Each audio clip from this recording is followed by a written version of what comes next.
Bom, pessoal, então vamos falar aí sobre Grande Sertão Veredas, né? Vou contar aí para vocês ahn, o enredo desse livro que é considerado por muitos, inclusive eu, o melhor livro aí do século XX, né? O livro mais completo, um livro fabulístico, um livro que trabalha com muitas tramas ao mesmo tempo, né? Publicado em 1956, tá? 611 páginas na minha edição, é um livro grande, não é um livro pequeno, é um livro que envolve bastante paciência, né, para interpretar, principalmente no início, né, as expressões, as palavras, etc. E ele já começa, né, a primeira parte do livro já é um travessão, né, uma fala, porque o livro inteiro é uma fala que aparentemente dura cerca de 3 dias, né, uma conversa do Riobaldo para um doutor, né? Alguém vai visitar o Riobaldo lá e o Riobaldo acaba recebendo essa pessoa, né? A gente pode interpretar até como o próprio Guimarães Rosa, porque é um homem da cidade, é um homem mais culto que o Riobaldo, que é um homem atualmente um fazendeiro.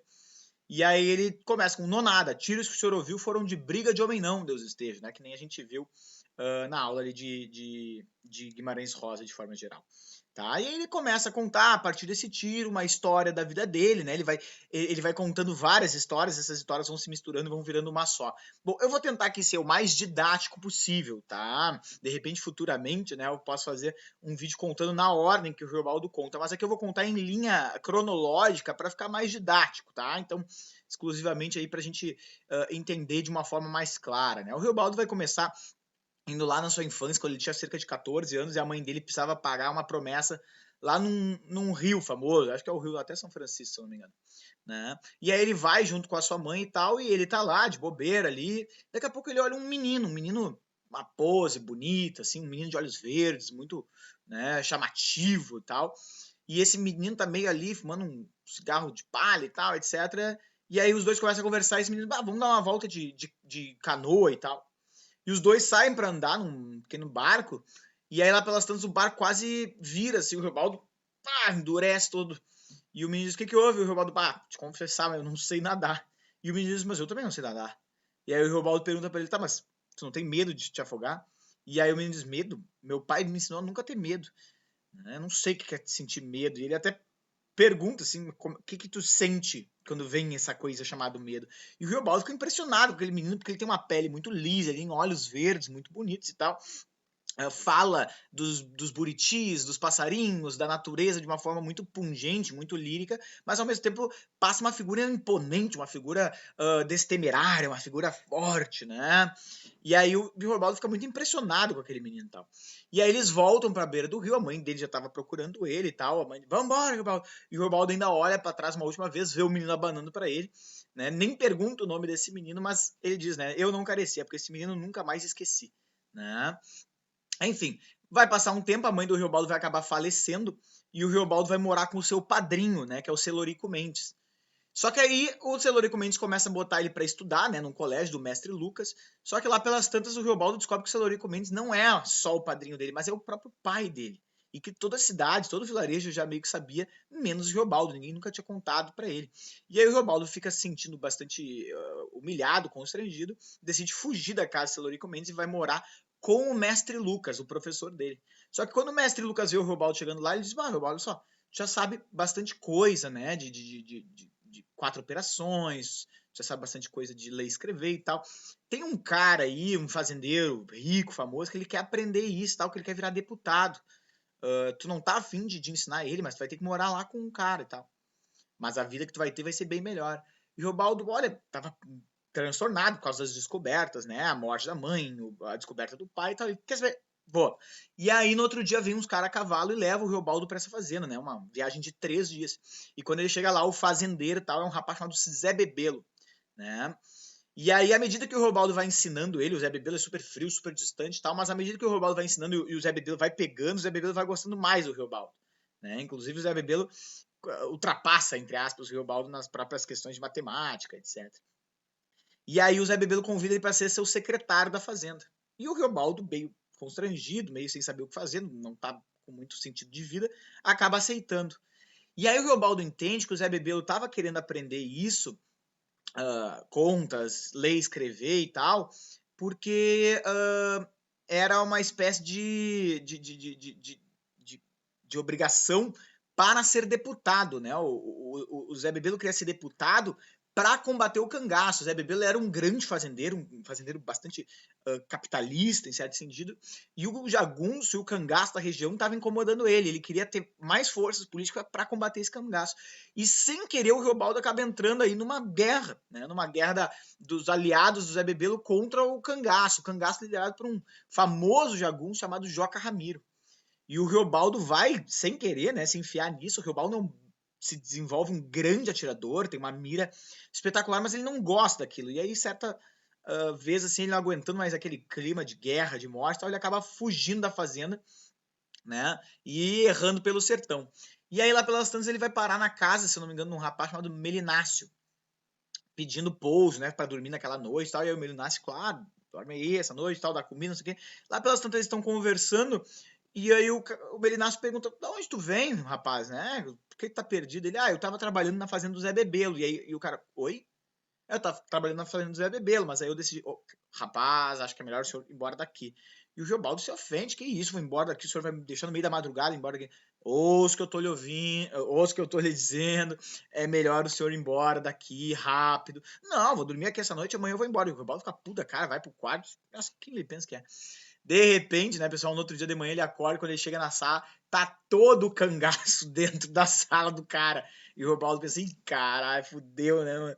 E aí tá lá na frente o Joca Ramiro e do lado seus braços direitos ali, né? Hermógenes, Ricardão, Medeiro Vaz e tal.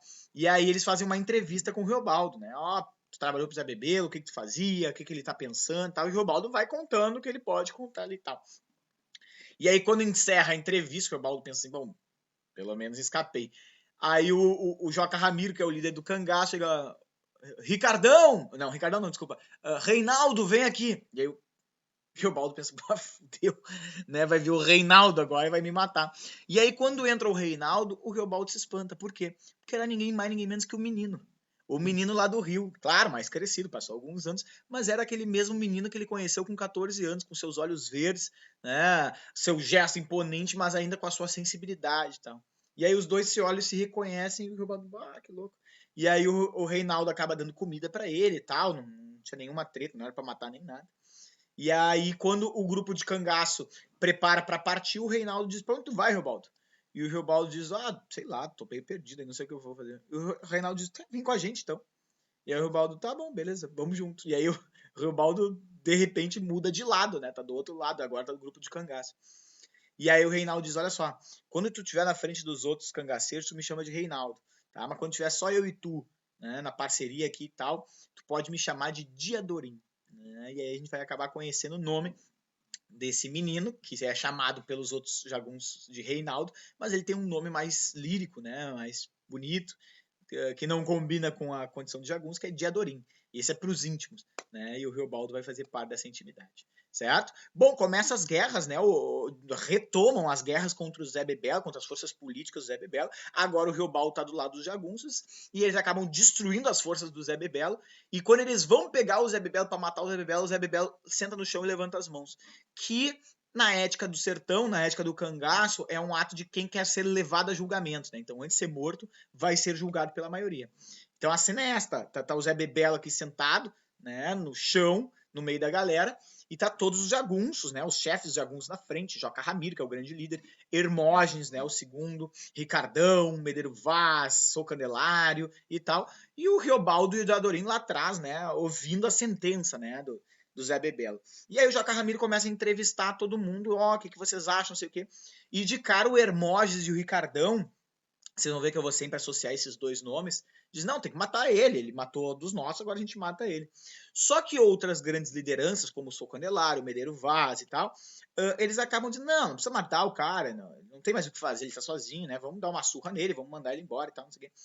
E aí fica essa, e agora, o que eu faço? O Joca Ramiro, o grande líder, ali pensando, né, o que eu vou fazer com esse cara?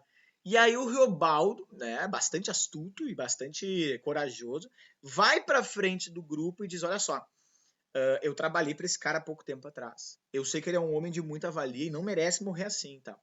Ele não tem mais o que fazer, ele tá perdido e tal. E aí o Joca Ramiro diz: o que tu acha, Novato? O que a gente faz com ele? Manda ele, exila ele, manda ele para outro estado para ele não voltar mais. Né? Não precisa matar.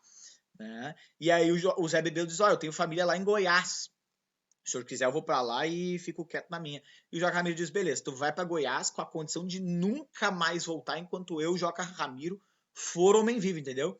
Entendi. E o Zé Bebelo acaba indo pra lá. O Reobaldo, né, se sai bastante vitorioso na sua retórica, né, consegue convencer, não matam o Zé Bebelo. E aí, enfim, aparentemente vai reinar a paz no sertão. O Jagunço dominou novamente e tal. E eles se dividem em dois grupos, né? Num grupo vai o Joca Ramiro, o Hermógenes,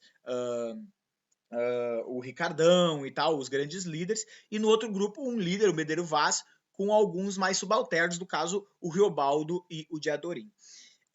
Nessa relativa paz, o Riobaldo começa a perceber que ele começa a ter desejos que vão além da amizade com o Diadorim. Né? Ele começa a ter desejo de tocar no Diadorim, desejo né, de chegar perto dele, de alisar os cabelos dele, né? Quando eles cortam os cabelos um do outro, ele massageia o cabelo dele. Só que ao mesmo tempo entra, né, essa homofobia típica dos anos 30 e típica do Jagunço. O que é isso? Tá louco? Eu tocando em homem, que é isso? Tal. Ele vai reprimindo esse desejo. Tal. 3 meses depois vem um piá gritando perto do grupo do Riobaldo lá, né? Eles já estavam bem afastados. Mataram, mataram! E aí o Medeiro Vaz, né? Os outros. Mataram quem, moleque? Não sei o quê. Mataram Joca Ramiro! 2 tiros pelas costas! Traição! Judas! E aí o Diadorim desmaia na mesma hora. Mas quem fez isso? Foi o Hermógenes Ricardão. Aqueles Judas mataram ele e tal.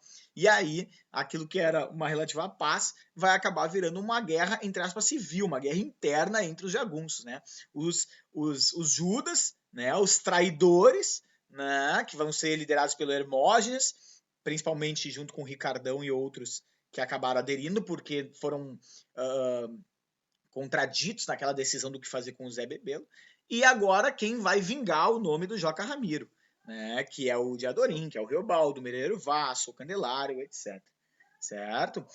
Quando o Riobaldo vê o Diadorim desmaiado, ele vai tentar ajudar o Diadorim, ele vai tentar arrancar, né, a roupa do Diadorim para ele pegar a área, o Diadorim acorda, ele pega o Riobaldo pelo pescoço e diz que não, nunca toca em mim, mano.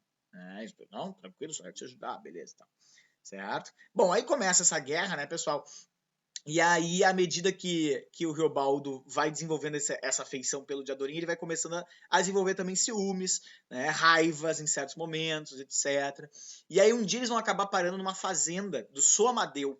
E ele tem uma filha chamada Otacília, ela é muito bonita. E todos os caras ficam assim, olha que gata. E o Riobaldo, oh, meu, não arria na menina, não sei o que. E todo mundo, tá apaixonado. E o Riobaldo, oh, meu, nada a ver, nada a ver. Porque o Riobaldo meio que se apaixona pela filha desse fazendeiro, Otacília. E o Diadorim fica quieto na dele. E aí, de noite, assim, tá todos os jagunços ali do grupo do Riobaldo, Diadorim, do Medeiro Vaz, dormindo lá naquela parte ali sei lá, no celeiro e tal. E aí o Riobaldo não consegue dormir e tal, tá os pensamentos agitados, vai até a porta, fica olhando a madrugada. Daqui a pouco ele sente uma presença do lado dele. E aí ele reconhece que é o Diadorim que para do lado dele, olhando para aquela noite. Tá? Os dois ficam meio quietos. E aí, de repente, o Diadorim diz: Riobaldo, tá gostando daquela menina, Otacília? Riobaldo, não é gostando, né, Diadorim, mas é que não sei o quê. Papai começa a dar umas desculpas meio esfarrapadas. E aí, enquanto ele tá falando, o Riobaldo acaba olhando de lado pro Diadorim. E o Diadorim tá segurando um punhal, uma faca.